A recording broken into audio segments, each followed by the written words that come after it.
pour aider cette chaîne, partagez, likez, commentez, et puis peut-être, aidez-nous sur Tipeee. Oui, bonjour mes chers abonnés.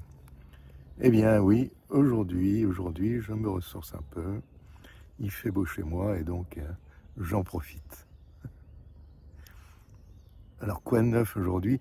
Eh bien, M. Zelensky a décidé de dire oui à M. Trump. Tout à fait normal, mais enfin bon. Il savait très bien que de toute façon, il ne pouvait pas faire autrement.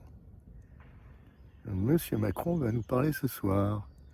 Il va nous exposer, à mon avis, son rêve le plus cher, nous faire les poches. Nous faire les poches grâce à l'envoi de troupes françaises en Ukraine après le cessez-le-feu. Si cessez-le-feu hier. Et il vient nous faire les poches, oui, pourquoi? Eh bien parce que tout simplement, voyant l'état des finances françaises, il est en train de se dire qu'il va falloir faire encore un petit emprunt pour l'armement de la France et en même temps un petit emprunt auprès de l'Union européenne que nous allons payer également, parce que nous allons payer, nous les deux, nous allons payer l'armement français en France et l'armement européen que nous allons payer également. Et voilà, il va nous faire les poches, un peu comme le Covid en fait. Oui, merci Monsieur Macron. Alors, paraît-il, j'ai vu une dépêche de l'AFP, il part également aux États-Unis voir Trump avec son collègue de Grande-Bretagne. Nous verrons bien. Bonne journée. À très bientôt. Au revoir.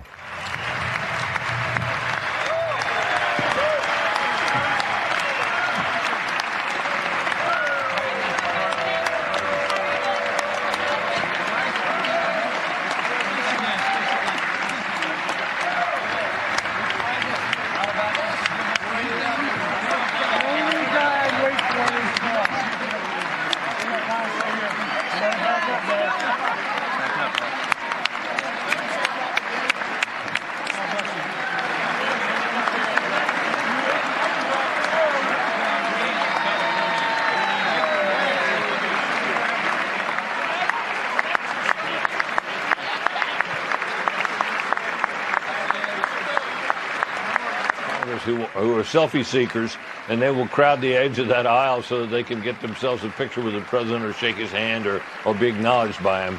He is, after all, the largest figure at any given moment in our government, and at this point, I think, in this particular case tonight, it's the largest figure in modern American political history, certainly at this moment. He's shaking the hands of the Vice President and the Speaker. An important letter from President Zelensky of Ukraine.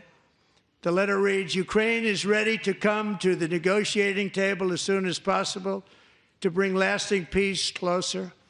Nobody wants peace more than the Ukrainians, he said. My team and I stand ready to work under President Trump's strong leadership to get a peace that lasts.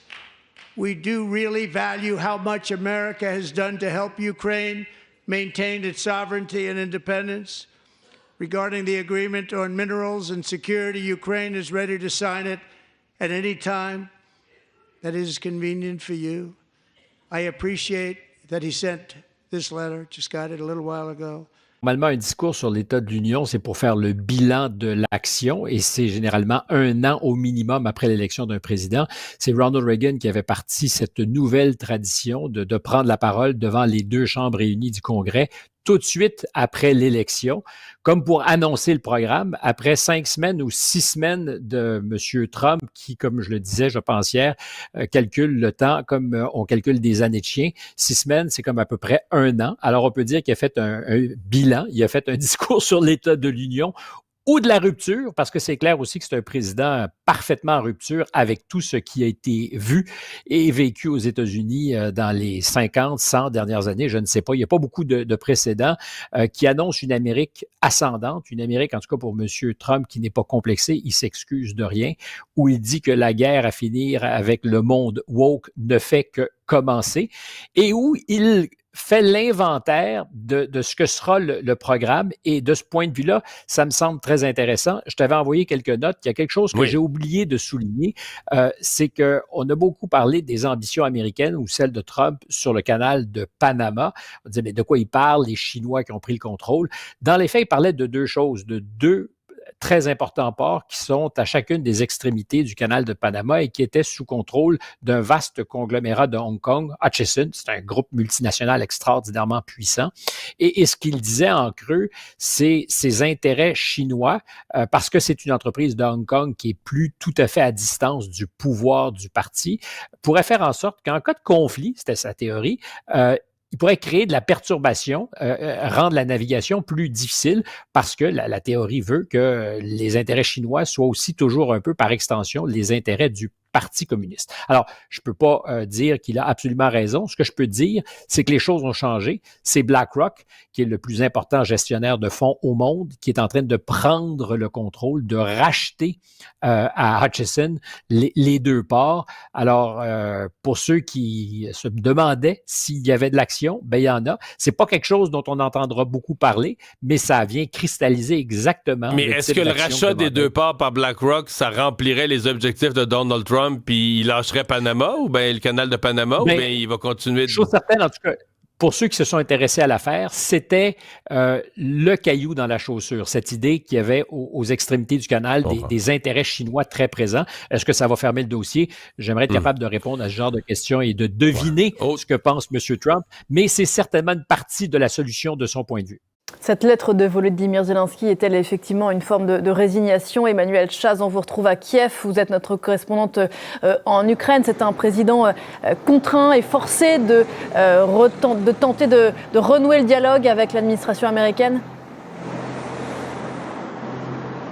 Il s'agit de ça justement, il s'agit de renouer le dialogue. On voit Volodymyr Zelensky multiplier les appels du pied. Il s'est répandu en remerciements, en exprimant sa gratitude au peuple américain ces derniers jours, pas seulement dans cette adresse. Alors on n'a pas eu de confirmation que cette lettre avait été envoyée à Washington. En revanche, ce dont Donald Trump a parlé reprend exactement ce qui a été publié par Volodymyr Zelensky lui-même sur ses réseaux sociaux hier soir. Il n'y a pas de nouveauté côté ukrainien, puisque Volodymyr Zelensky réitère le fait que l'Ukraine est prête à signer cet accord sur les terres rares, tout comme l'Ukraine était prête à le signer vendredi avant que Volodymyr Zelensky ne soit jeté dehors de la Maison-Blanche par ses hôtes, Donald Trump et J.D. Vance. La position ukrainienne en cela n'a pas changé. En revanche, Volodymyr Zelensky tend la main plusieurs fois à son homologue américain. Il faut noter qu'après cette première adresse sur ses réseaux sociaux, hier soir, Volodymyr Zelensky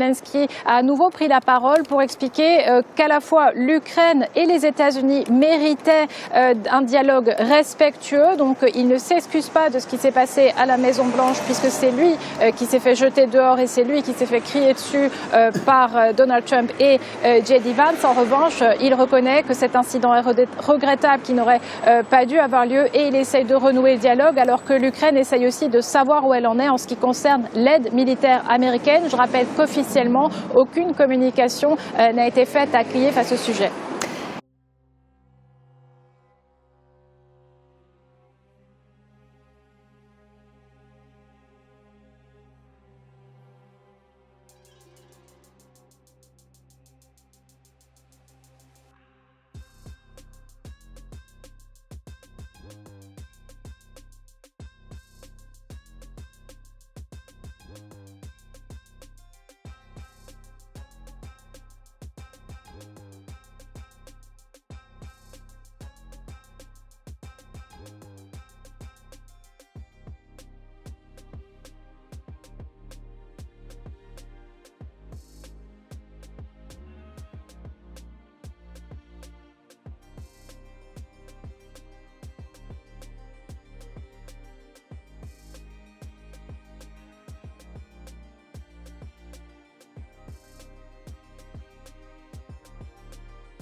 Ursula von der Leyen a annoncé le 17 septembre sa nouvelle Commission européenne et ses 27 membres, un pour chaque État membre. Or, cette nouvelle équipe affiche de nouvelles ambitions martiales. Parmi les commissaires, l'ancienne première ministre estonienne, Kaja Kallas, qui remplacera Joseph Borrell à la tête de la diplomatie, et l'ancien premier ministre lituanien, Andrius Kubilius, au nouveau poste de commissaire à la défense.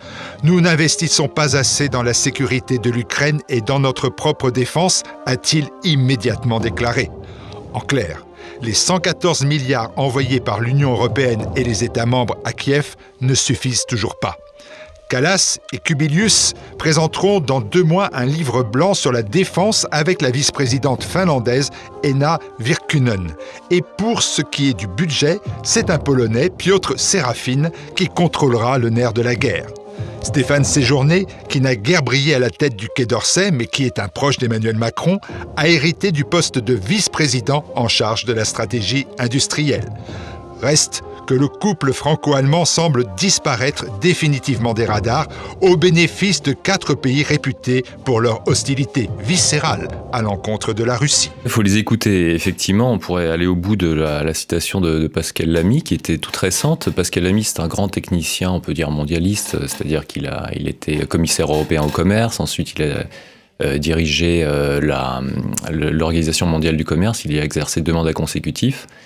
Ensuite, il a aussi présidé plusieurs organismes de taille mondiale qui sont censés mettre en avant des problèmes mondiaux, donc Antarctica, le Forum de Paris pour la paix, le Climate Overshoot conférence, et Pascal Lamy, par exemple, disait récemment donc cette guerre est une épreuve décisive pour la construction européenne dans l'avenir, cette guerre en Ukraine. C'est le premier moment depuis 70 ans que se joue quelque chose qui pourrait peut-être basculer du côté d'une appartenance, comme on l'a avec des rêves ou des cauchemars, plutôt avec des cauchemars ici, parce que c'est une guerre, mais ils sont quand même un ingrédient d'appartenance très important. C'est sidérant quand même, ce genre de citation. Ça prouve qu'effectivement, ils ont tendance à ne pas éviter les crises. Au contraire, ils les appellent presque de leur vœu. Vous avez cité Jean Monnet. Et ils en profitent pour avancer dans leur œuvre qui est celle absolument d'une unification européenne, d'un État européen. En fait, c'est dans leur tête depuis des décennies, mais ils le disent jamais tel quel. Ça, c'est ce que vous avez fait, la généalogie justement de cet État européen qui est en construction, selon vous. Qui est en construction encore, bien sûr, il est en construction, mais il y a eu des avancées fondamentales ces 10-12 dernières années. Je vous signale par exemple que la Commission européenne maintenant peut lever de l'argent en nom propre comme n'importe quel État. Là, elle vient encore de lever de l'argent sur les marchés financiers. C'est une dette d'État estampillée Union européenne. Ça, c'est un exemple. Les traités n'autorisaient pas l'Union européenne à lever de l'argent. Les traités ne l'autorisent pas. Mais ils y sont passés, comme souvent, parfois, par des coups de force. Là, en l'occurrence, c'était pendant la crise du Covid. Et c'est le fameux plan de relance. Mais ce plan de relance, encore une fois, diffère de ce qu'il y avait auparavant, parce que jusqu'ici, la Commission européenne recevait de l'argent des États-nations et les redistribuait. Désormais, elle lève de l'argent par elle-même. Elle redistribue cet argent elle-même. La situation est en train de devenir catastrophique. Comme vous le savez, on l'a souvent montré ici même, la situation de l'économie française est déjà dramatique. On l'a vu, nous sommes quasiment en récession, le chômage est en train d'augmenter, l'INSEE ne veut pas le dire, mais on le voit dans les chiffres de l'emploi. Il n'y a jamais eu autant de destruction d'emplois, sauf en phase de récession. On verra ça tout à l'heure. On a failli être dégradé, on le sera bientôt. Là, Standard & Poor's, la semaine dernière, a donc mis en perspective négative la note de la France. Ça veut dire qu'on va bientôt passer en simple A, ce qui va générer une augmentation des taux d'intérêt. Les faillites d'entreprises atteignent des sommets historiques. Là aussi, on a les nouveaux chiffres de la Banque de France. On verra ça tout à l'heure. Les prix de l'immobilier continuent de baisser malgré la diminution des taux d'intérêt. Certains disent, ça y est, c'est fini, la crise est finie. Eh bien non, ça continue malheureusement. Donc, sur ce terrain particulièrement difficile, on vient de nous sortir l'économie de guerre. Voilà. On nous dit que la France doit entrer en économie de guerre. Alors, quelles seront les conséquences pour nous ? On se doit poser évidemment cette question et y répondre, bien sûr. D'où cette question globale. Économie de guerre. Est-ce que c'est une diversion, voilà, pour masquer un petit peu tous ces chiffres, masquer l'explosion des déficits publics? Est-ce que c'est la solution? Certains me disent oui, ça va relancer la croissance. Ça risque d'être compliqué, ne croyons pas au Père Noël. Ou est-ce que c'est plutôt une perdition? Parce que c'est ça qui m'inquiète. Est-ce qu'il n'y a pas un risque aujourd'hui de s'effondrer complètement? Et si on augmente encore les dépenses publiques et les déficits, eh bien, est-ce qu'il n'y a pas cette tentation pour l'État de ponctionner justement notre épargne? Je vous l'ai souvent annoncé ici même, ce risque existe depuis longtemps. Je vous disais, bon, c'est pas pour tout de suite. Et je je vous préviendrai lorsque ce risque sera imminent. Eh bien, c'est le cas aujourd'hui. La probabilité augmente de jour en jour. J'espère qu'on va éviter cela, mais malheureusement, la tentation est très forte de nos dirigeants d'augmenter l'imposition, voire de ponctionner notre épargne, justement pour financer cet effort de guerre, cette économie de guerre.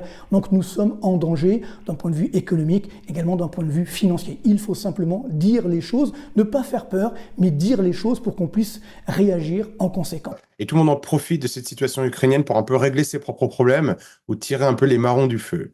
L'élément important, si on va y avancer chronologiquement, on repart de Donald Trump qui, pendant sa campagne, a toujours dit qu'il voulait la paix en Ukraine. Il prend le pouvoir, il commence déjà à envoyer ses équipes à négocier avec Poutine, à négocier avec Zelensky. Il informe le monde entier qu'il veut négocier quelque chose. Alors, je rappelle que dans cette négociation, il n'y aura pas que l'Ukraine. Les États-Unis et la Russie sont deux grandes puissances, ils ont des différends, leurs chemins se croisent à plein d'endroits différents dans le monde, et l'idée, c'est d'essayer de revenir à une situation de stabilité. Pourquoi est-ce que les deux sont intéressés par la stabilité? Parce que les deux ont besoin de développement économique, et qu'une guerre, ça coûte cher. Les États-Unis sont en train de perdre en Ukraine, et donc Donald Trump a l'intelligence de dire il vaut mieux s'arrêter et négocier. Les Européens le voient d'un autre œil, j'y reviendrai après. Zelensky est venu dans le bureau Oval vendredi dernier et il a cru qu'il pouvait tenir un discours qui était encore dur, un discours qui a été encouragé pourtant avant par Joe Biden, par les Européens. Et je pense que Zelensky, qui a été habitué à être adulé dans tout le monde occidental, qui a été loué, qui a fait la tête de tous les magazines, a fait une caprice de star. Et n'oublions pas que c'est un acteur à la base et que tout le fait de devoir baisser la tête et dire oui au projet de Trump qui ne l'arrange pas, parce que depuis le début, au tout début, il disait aux Ukrainiens qu'il voulait la paix au Donbass, puis après, il est devenu un chef de guerre, et maintenant, voilà, Trump lui a dit, c'est la fin.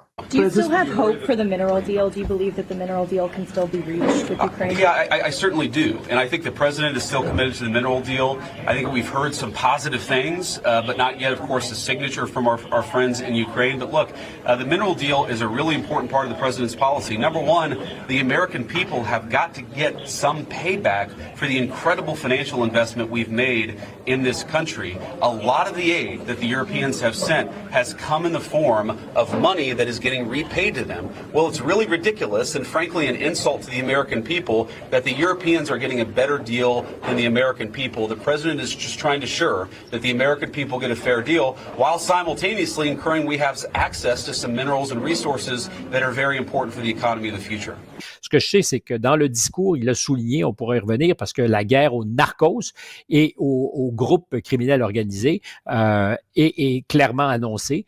On sait en ce moment d'ailleurs qu'au Mexique, les opérations conjointes des forces mexicaines et américaines font peur dans le monde des narcos. Le New York Times a consacré un long article à ça. Et hier ou avant-hier, il y a 29 des caïds les plus importants qui étaient détenus au Mexique, qui ont été livrés aux autorités américaines. Ça, ils aiment beaucoup ça, les Américains, de les emprisonner chez eux, loin du système judiciaire et de la possible corruption du Mexique. Et ça a été souligné comme un geste de bonne volonté de la part du Mexique, comme s'il faisait un peu écho entre les lignes à ce que si vous nous aidez, on va peut-être vous entendre sur les tarifs. Donc, je pense que la partie n'est pas jouée, mais que c'est très possible que ça ne dure pas 1 an ou 2. Les Français inquiets face à la guerre en Ukraine. C'est l'enseignement principal de notre sondage ELAB pour BFM TV. 64% d'entre eux redoutent que le conflit s'étende jusqu'en France. À moins d'être indifférent à tout ce qui se passe, on ne peut être qu'inquiet. On ne sait pas ce que ça va donner pour la suite, pour nous et pour la génération future. C'est même pas de, je ne sais pas combien de kilomètres, mais c'est très proche. Oui, franchement, je crois que le terme est adéquat. Si les mots sont là pour désigner les choses, si le langage doit être quelque part le reflet de la réalité, je pense que le mot déconfiture est parfaitement adéquat. Pourquoi ? Parce que l'Europe, en fait, est un espace politique, qui a une certaine consistance géographique, une réalité humaine, mais qui est en pleine déconfiture au sens où c'est un ensemble qui se désagrège, c'est-à-dire une entité politique qui, au nom d'un idéal auquel plus personne ne croit, est en pleine déliquescence. Et il suffit de voir l'attitude de l'Europe, et aussi bien de l'entité supranationale Union européenne, c'est une chose, que des pays européens pris isolément, pour s'apercevoir que qu'il s'agisse de la crise russo-ukrainienne ou de la crise ou des crises du Moyen-Orient, l'Europe, soit n'est pas au rendez-vous, tout simplement, elle est aux abonnés absents, soit son rôle est négatif.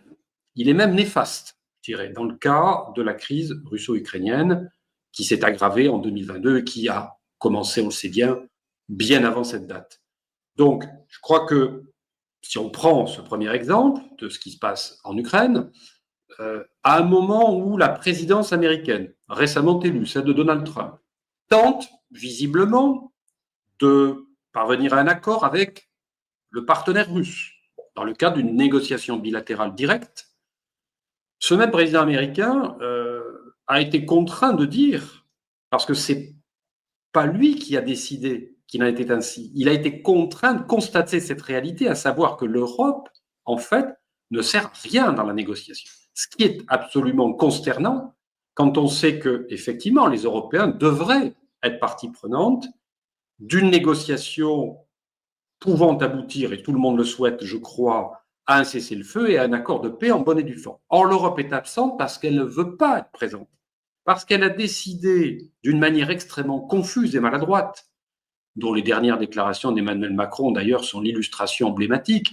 de continuer à faire cavalier seul dans l'alimentation d'un conflit à l'origine duquel elle a tout de même sa part de responsabilité, cette Europe, qu'elle n'a cessé donc de nourrir par sa politique belliciste. Et on a l'impression aujourd'hui, enfin on a plus que l'impression parce que c'est ce que les Européens disent, les porte-parole de l'Union européenne disent, qu'ils veulent que ça continue.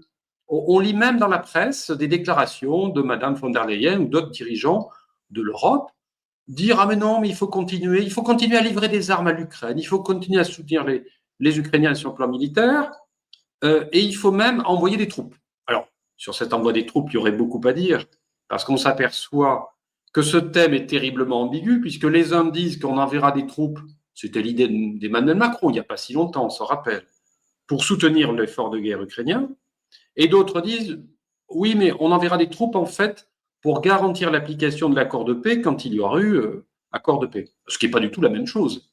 Parce que dans le premier cas, ce serait une quasi-déclaration de guerre à l'égard de la Russie, car que je sache, les pays membres de l'Union européenne ne sont pas officiellement, légalement belligérants dans cette affaire. S'ils envoyaient des troupes combattre les Russes en Ukraine, a fortiori pour frapper le sol russe ou les populations russes, ces pays seraient belligérants, ce qui ne sont pas au moins officiellement aujourd'hui. Donc dans le premier cas, ce serait complètement absurde, suicidaire, à la limite de la démence collective. Dans le second cas, pourquoi pas? Parce que ce n'est pas le même cas de figure. Bon, envoyer des troupes après la signature d'un accord de paix pour en quelque sorte créer les conditions d'une application équilibrée de cet accord de paix, pourquoi pas? Voilà. Mais que veulent les Européens en réalité? C'est pas clair. Ils disent tout et son contraire. Ce qu'on a bien compris, c'est qu'ils se sont pris une gifle monumentale à la suite des déclarations de messieurs Trump, Vance et etc., c'est-à-dire des dirigeants américains actuels, qui leur disent écoutez, voilà, game over, fin de partie.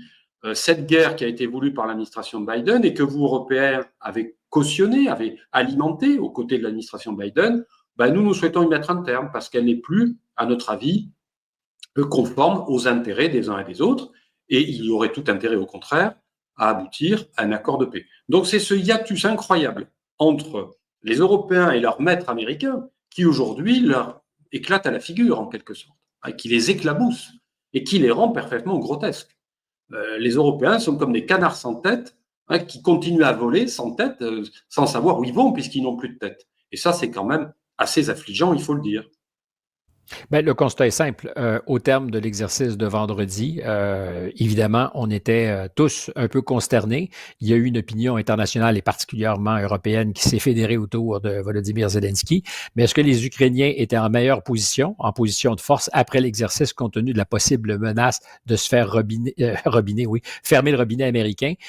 La réponse est non. C'est-à-dire c'est ce qui est arrivé et il y a quelque chose qui ressemble à quelqu'un qui prend acte du réel, de ce que c'est franchement difficile de faire sans eux et qui dit finalement on signera quand vous êtes prêts. D'ailleurs, il dit alors là-dessus, on se fie à la parole du président qui, dans les dernières minutes du discours, nous annonce qu'il a reçu une lettre.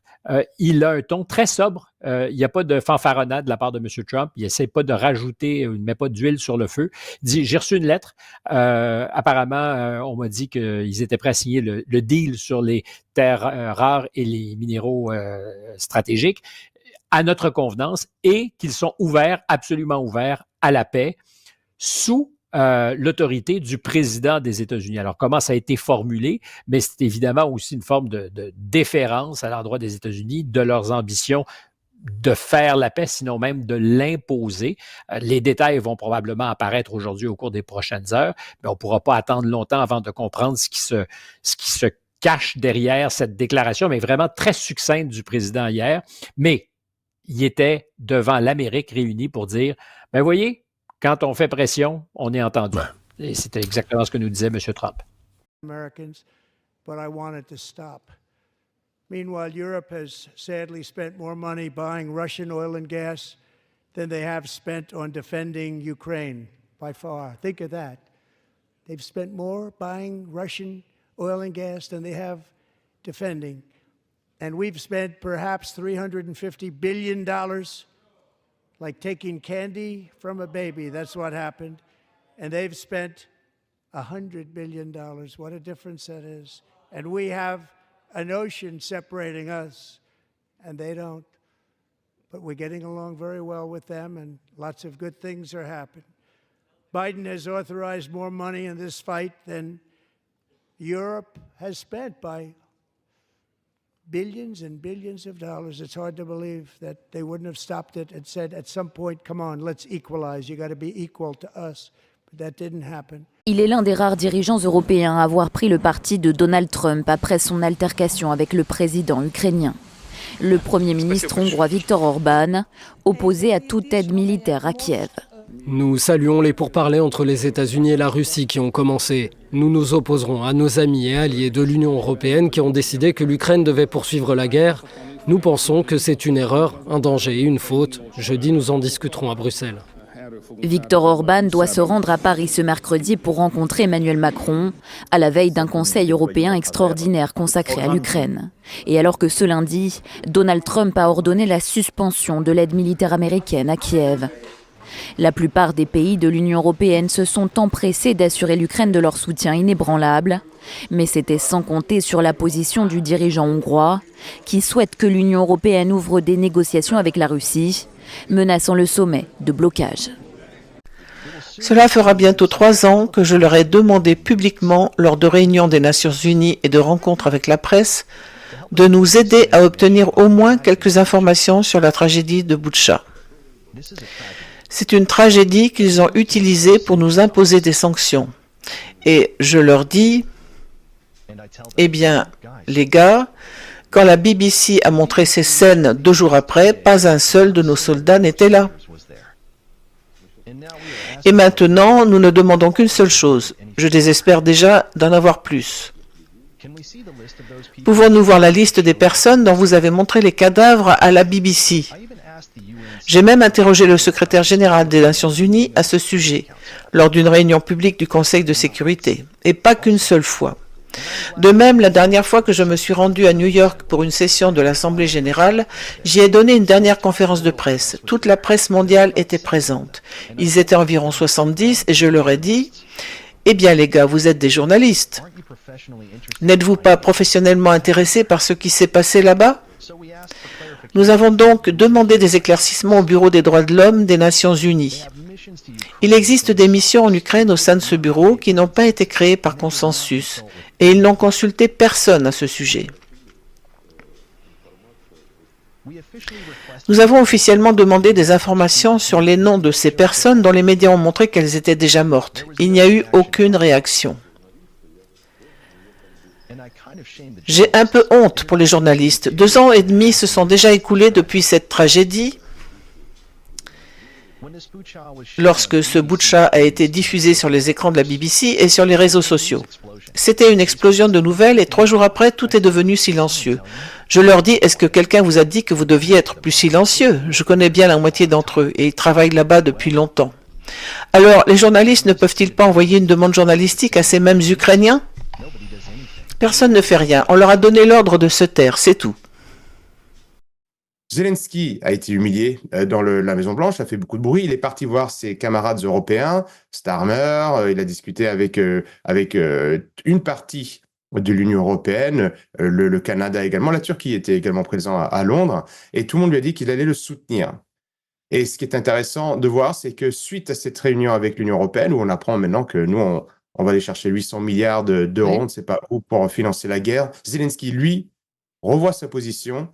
Il a écrit, il a dit publiquement qu'il était prêt à négocier la paix, et Donald Trump dit qu'il a reçu une lettre de sa part disant qu'il était prêt à négocier cela le plus vite possible. Donc on peut imaginer que, au moment où nous parlons, Zelensky a revu sa position et se rend compte qu'il valait mieux pas se mettre les États-Unis à dos. Oui. Alors, côté européen, oui, allez-y. Côté européen, ce qui est intéressant de voir, c'est que l'Europe avait été construite pour la paix, on nous avait autant dit. La Première Guerre mondiale, la Deuxième Guerre mondiale, il fallait plus jamais ça. Donc, on allait construire une Europe de la paix. Là, on a déjà vu que l'Europe n'avait rien fait pour éviter l'émiettement violent de la Yougoslavie dans les années 90. Et on a vu que Bruxelles, Ursula von der Leyen et beaucoup de chefs d'Europe de l'Ouest, allemands, français, ont tout fait pour qu'il y ait cette guerre en Ukraine. Et aujourd'hui, ils ne veulent plus. Enfin, ils continuent ce discours belliqueux pour plusieurs raisons. Kaja Kallas, qui est quand même la responsable de la politique étrangère de l'Union européenne, a été jusqu'à dire qu'il fallait scinder la Russie en petits États. Ce n'est pas vraiment un discours très pacifique avec une puissance nucléaire qui, rappelons-le, est la plus grande puissance européenne. Que les Européens veulent l'entendre ou pas, la plus grande puissance européenne aujourd'hui demeure la Russie. Et on a ce discours extrêmement belliqueux de menteurs. Et il faut les appeler par leur nom. Ursula von der Leyen, il y a encore quelques années, ou même pas quelques mois, pourrait-on dire, disait que la Russie allait perdre, que la Russie se battait avec des puces électroniques qu'ils extrayaient de leur machine à laver, que la Russie allait perdre. Et aujourd'hui, maintenant, toute cette clique atlantiste européenne nous dit que la Russie va nous envahir. C'est pas possible. Soit ils se battent avec des haches et des pièces détachées de machines à laver, soit et ils vont perdre, soit ils vont nous envahir. Les deux discours ne coïncident pas. Pourquoi? Oui. Il est terriblement. Ce qu'il dit, c'est que nous sommes très favorables à l'autodétermination, ou le droit à l'autodétermination des citoyens du Groenland. Voir ici que s'il y a un référendum sur l'indépendance, les Américains vont surtout pas s'opposer, et ajoute derrière, et c'est un horizon tout à fait possible au cours des prochaines semaines, les gens du Groenland pourraient décider ils sont de 57 000, se séparer du Danemark. Alors, c'est ce qui fait que c'est peut-être pas cher à acheter. C'est d'ailleurs probablement la proposition qui se profile à l'horizon. Monsieur Trump qui dit, si vous choisissez de faire l'indépendance, nous, on sera prêts à vous tendre la main et plus encore à vous intégrer. Il y a de la place pour vous aux États-Unis, laisse entendre que ça va être très payant pour les habitants du Groenland. Je reviens toujours à cette idée qui a circulé, mais qui n'est pas tout à fait saugrenue. Tu offrirais 1 million par habitant du Groenland, ça coûterait 57 milliards. Dans l'ordre des choses, c'est pas la fin du monde. C'est du change. Imaginons ce pour que les ça États-Unis, représente. c'est du change. C'est du change pour les États-Unis, et c'est pas du change en termes géostratégiques et en termes de ressources potentielles à exploiter. Alors, je te dis pas que ça va être ça le deal. Je te dis que conceptuellement, il faut se faire à l'idée qu'il y a quelque chose qui se passe, et que ça pourrait ressembler à quelque chose d'aussi farfelu, parce qu'on n'a pas d'habitude de ce genre de transaction, mais pourquoi pas? Il faut ouvrir notre horizon, et lui est sérieux, il n'y a aucun doute, c'est pas un hasard s'il en a parlé hier. Нам відомо, що росіяни не змінили своїх позицій та вимог щодо України.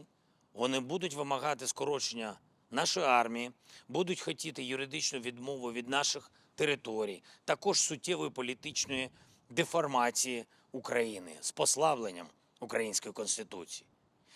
І скажу, що насправді, поки ми всі в Україні будемо стояти разом і міцно, поки ми тут, ні в кого це не вийде. Мир буде достойним. Слава Україні! Ouais, bonjour à tous. Vous revenez, Vincent, sur la décision américaine de suspendre illico l'aide militaire à l'Ukraine. Donald Trump plastronne. Il est convaincu que la paix approche et Volodymyr Zelensky, lui, est prêt à tout pour renouer. Il tend l'autre joue. Oui, il y a eu deux discours marquants en 24 heures. Celui sur l'état de l'Union, un discours provoquant, triomphal, plein de superlatifs et interminable, plus d'1 heure et demie. C'était mardi gras pour le Donald. Et puis, celui de Volodymyr Zelensky, un discours de mercredi décembre. Il faut beaucoup d'humiliation pour faire un peu d'humilité. Le président ukrainien de retour à Kiev et qui tente d'arranger les choses, il prend sur lui, il dit qu'il veut négocier une paix durable avec les Russes sous le leadership de Donald Trump. C'est manger son chapeau car vendredi, dans le bureau ovale, il raillait la diplomatie. Il disait à J.D. Vance que cela ne sert à rien face à Poutine, un killer qui viole les cessez-le-feu et ses engagements. Hier soir, il avait changé radicalement de ton et changé aussi de politique. Il a un plan pour une trêve et il ne réclame plus de garantie de sécurité. Il parle hier soir dans la rue Boukova qui est déserte, à l'endroit précis où on l'avait découvert il y a 3 ans au soir de l'invasion russe. Il tend la main aux Américains, il a une sébile dans la main. Il a aussi apporté un cadeau, il dit qu'il est prêt à signer l'accord cadre sur les métaux rares qui était au programme de sa visite calamiteuse à Washington et qu'il a maintenant compris que c'était un pas vers une sécurité accrue. Bref, il fait allégeance, il va à Canossa comme l'empereur germanique s'humiliant devant le pape pour sauver son trône il y a juste 1000 ans. Il serait facile de se moquer et trouver cette scène piteuse. Eh bien, c'est le contraire.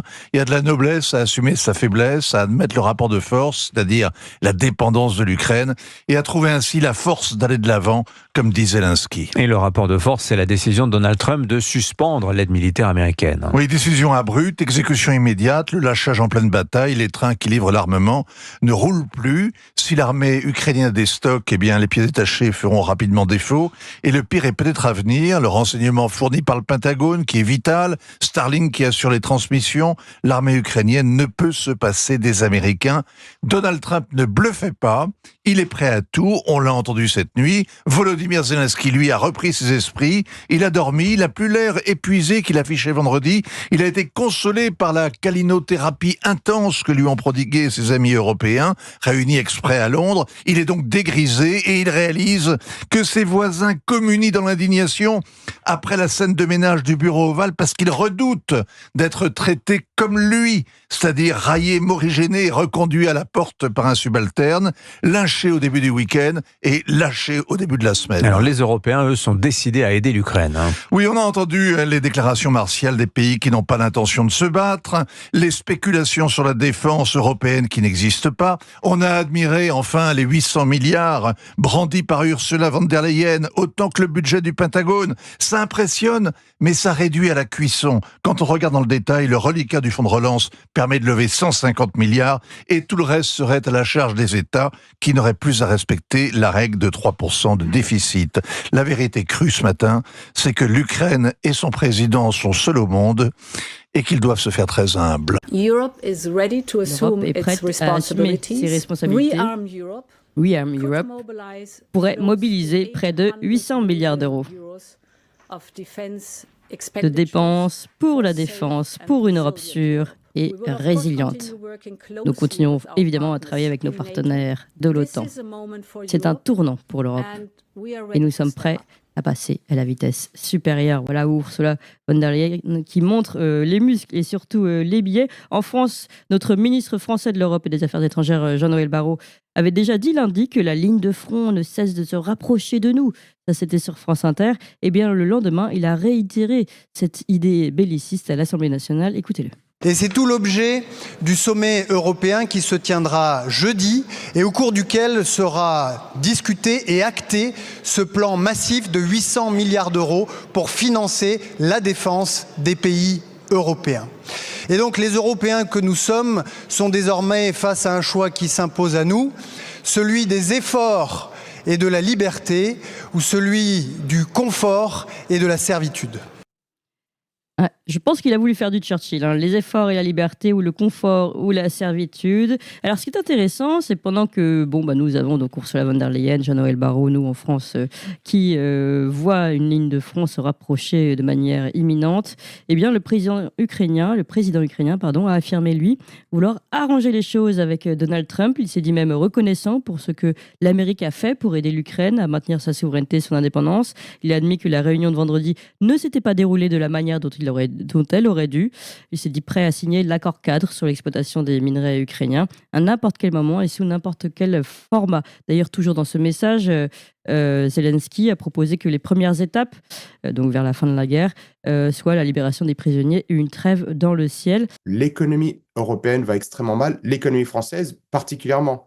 La France tous les indicateurs français sont mauvais. On est surendetté. On a notre budget est extrêmement déficitaire. On ne respecte plus du tout les indicateurs, les critères de convergence de l'Union européenne.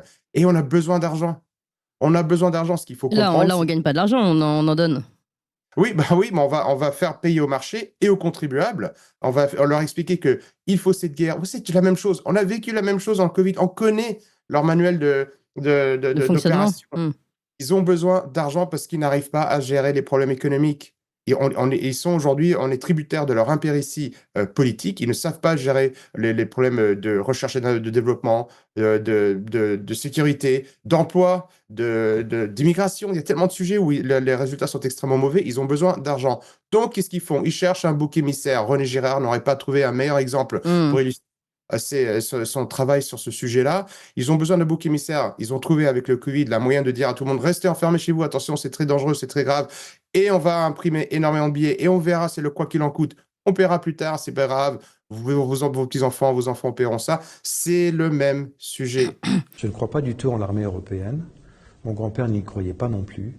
Vous ne pouvez pas imaginer que des Allemands, des Anglais ou des Suédois se battent pour la France comme elles se battraient pour leur propre pays. Ça ne fonctionne pas.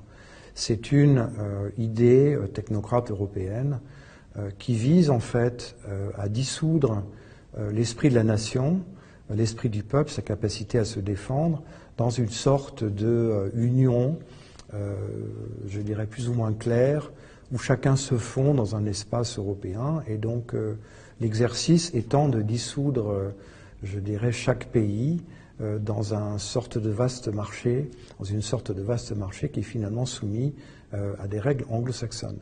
Il n'y a plus de capacité nationale, il n'y a plus de défense nationale et les intérêts de chaque pays ne sont pas respectés.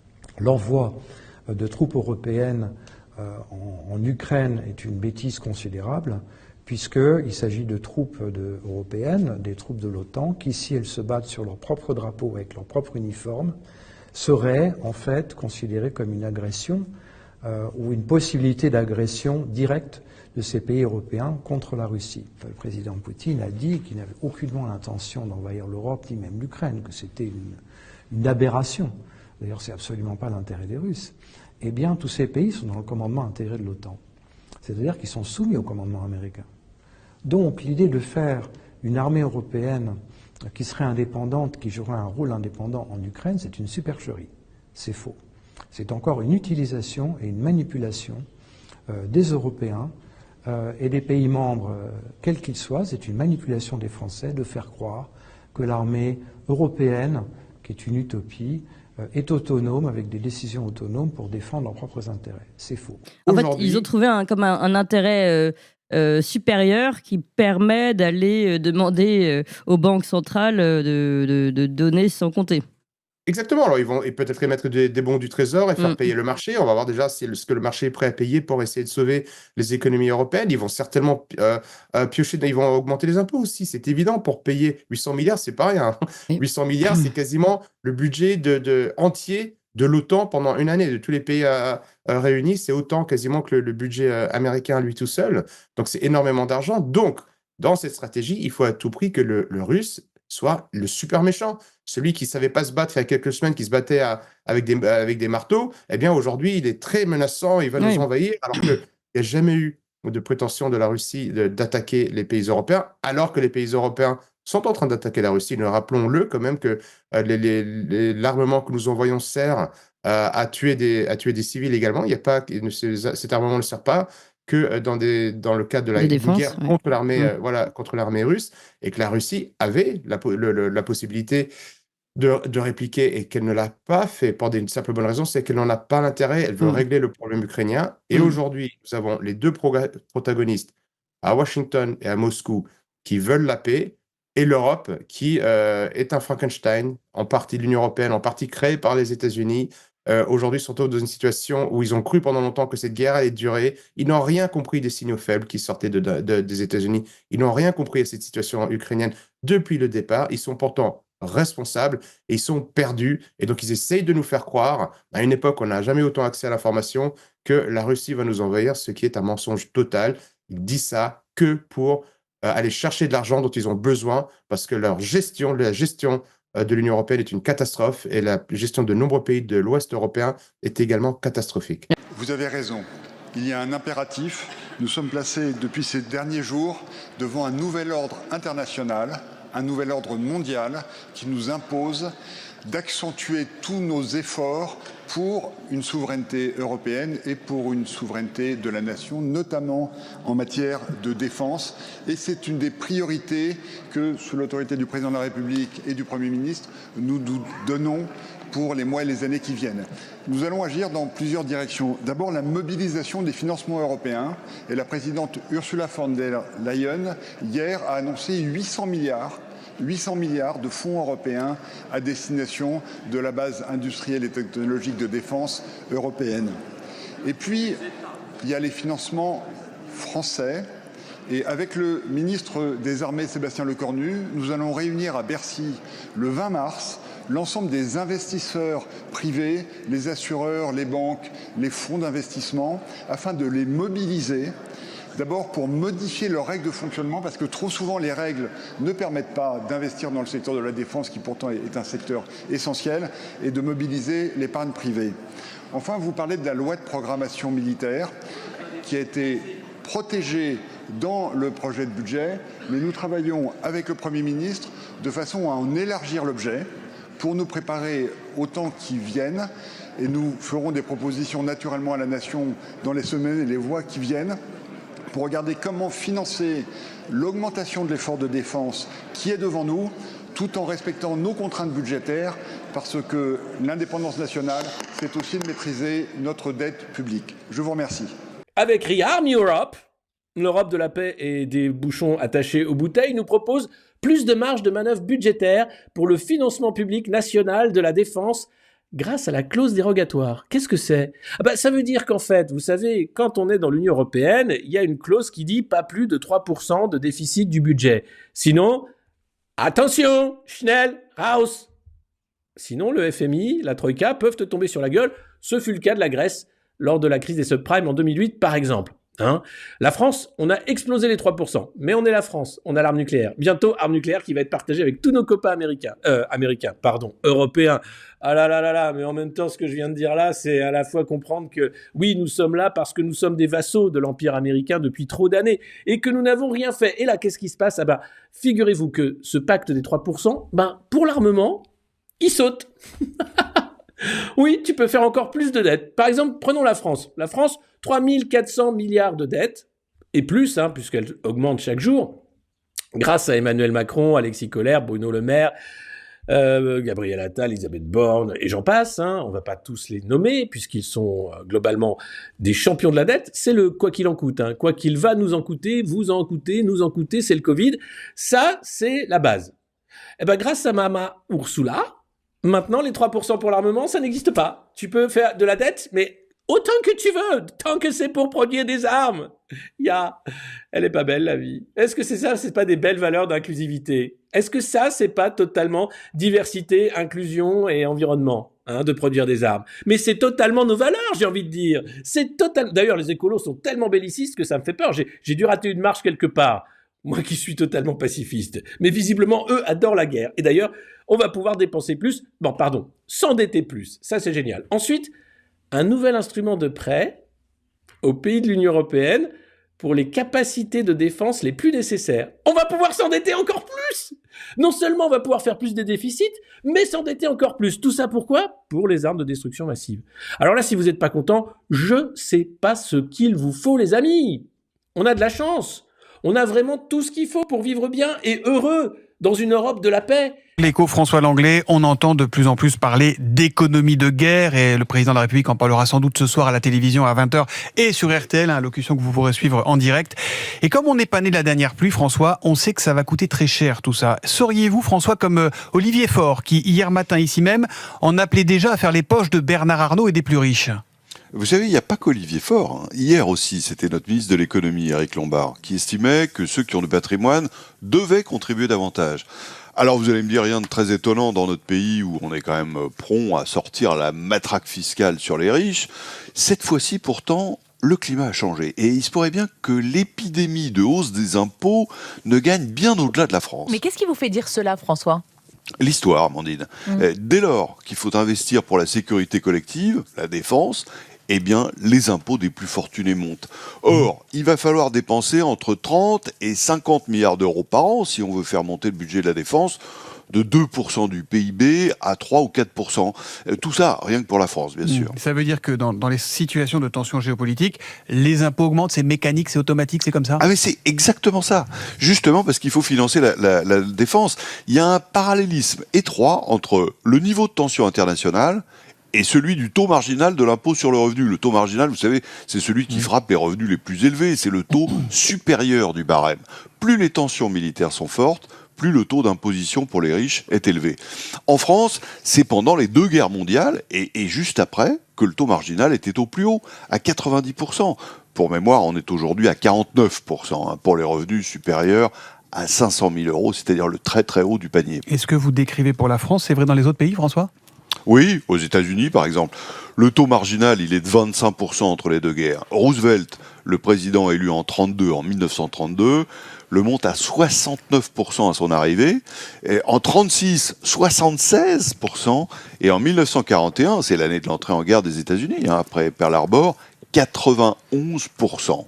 François, les chiffres sont très clairs, mais comment ça s'explique ? Nécessité fait loi, le corps social tolère moins bien les inégalités en temps de guerre, et puis les victimes de la ponction fiscale, j'allais dire, consentent davantage à l'impôt quand il s'agit de financer la protection de la nation face à l'ennemi. Et tout change en période de paix. Ben oui, c'est ça qui est spectaculaire. C'est le mécanisme inverse qui joue, les inégalités qui progressent, et puis l'intolérance plus forte à l'impôt. On sort justement d'une longue période de paix, au moins pour l'Europe, qui s'était traduite par un abaissement de la fiscalité sur les plus fortunés. C'est sans doute la fin de cette période. Merci. En revanche, je considère que l'envoi de troupes françaises combattantes sur le sol ukrainien est une folie. Seule une éventuelle participation à une opération sous mandat casque bleu pourrait être envisageable. Enfin, pas de défense, ni de sécurité. Et pour le sujet qui nous occupe aujourd'hui, pas de retour de la France dans le tour de table du dossier ukrainien sans une diplomatie forte, cohérente et guidée par la défense de l'intérêt national. La question s'adresse à M. Bruno Retailleau, ministre de l'Intérieur. Monsieur le ministre, il y a une semaine environ, un homme mourait poignardé à Mulhouse. Un autre homme était interpellé, étranger, en situation irrégulière, sous OQTF, une obligation de quitter le territoire français, dont vous nous avez dit vous-même qu'elle avait été mise à exécution par tentative à plusieurs reprises, sans que l'Algérie, son pays d'origine, ne reprenne cet individu. C'est un fait divers peut-être, mais c'est un fait divers qui se reproduit si souvent que ça devient un phénomène qui attente à la sécurité des Français, et notamment, je dois le dire, dans les relations avec l'Algérie. Alors, Monsieur le Président, Monsieur le Ministre, qu'entendez-vous faire pour assurer la sécurité des Français dans ces conditions ? Pour vous répondre, la parole est au ministre d'État, ministre de l'Intérieur, Monsieur Bruno Retailleau. Monsieur le Président, Mesdames, Messieurs les sénateurs, Madame la Présidente Muriel Jourda, une évidence, une certitude et la réponse que je vous fais. L'évidence, c'est que, bien évidemment, à Mulhouse, si l'Algérie avait respecté le droit, nos accords, ses obligations, il n'y aurait pas eu d'attentat islamiste à Mulhouse, ni de victimes. La certitude, c'est que on peut avoir des approches différentes, on peut avoir des nuances sur la relation spéciale qu'il y a entre nos deux pays, Je pense que s'il y a bien un point, un élément sur lequel nous pouvons nous retrouver et sur lequel nous devons être intransigeants, c'est la sécurité de nos compatriotes. Je suis ministre de l'Intérieur et donc la sécurité, c'est ma priorité. Un élément que je vous donne dans les CRA, vous savez, où on retient les étrangers qu'on cherche à éloigner et qui ont les profils les plus dangereux. 43% de ceux qui sont retenus dans les CRA sont de nationalité algérienne. Ils seront libérés au bout de 90 jours. Qu'est-ce que l'on fait si l'on n'a pas de laissez-passer consulaire de l'Algérie? C'est la raison pour laquelle, une des raisons pour laquelle le Premier ministre, il y a quelques jours, a présidé un comité interministériel pour le contrôle de l'immigration et des décisions ont été prises, et notamment une réponse graduée vis-à-vis des autorités algériennes. Évidemment, bien sûr qu'il ne faut rien écarter. Et pour ma part, je l'ai toujours dit, c'est une position personnelle que je répète, nous ne devons pas, et nous devons mettre sur la table, mais nous ne devons pas écarter la discussion sur les accords de 68. Pourquoi? Parce qu'ils procurent des avantages qui aujourd'hui ne sont plus justifiés, notamment lorsque l'Algérie ne respecte pas elle-même, par son propre fait, l'accord de 1994. Je pense qu'il faut protéger les Français, tous les Français, y compris Boualem Sansal. Que lui reproche-t-on? D'avoir choisi un avocat français juif? C'est ce que lui ont dit ces geôliers. Écoutez-moi bien, c'est ce que lui ont dit ces geôliers. Que lui reproche-t-on? D'être amoureux de la langue française? Que lui reproche-t-on? De trop aimer la France? On veut le faire taire? Eh bien, je vous le dis, nous ne nous tairons pas.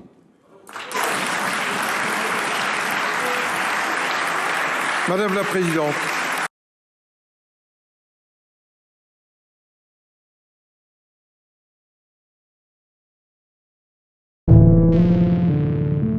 Alors, pour aider cette chaîne, partagez, likez, commentez, et puis peut-être, aidez-nous sur Tipeee.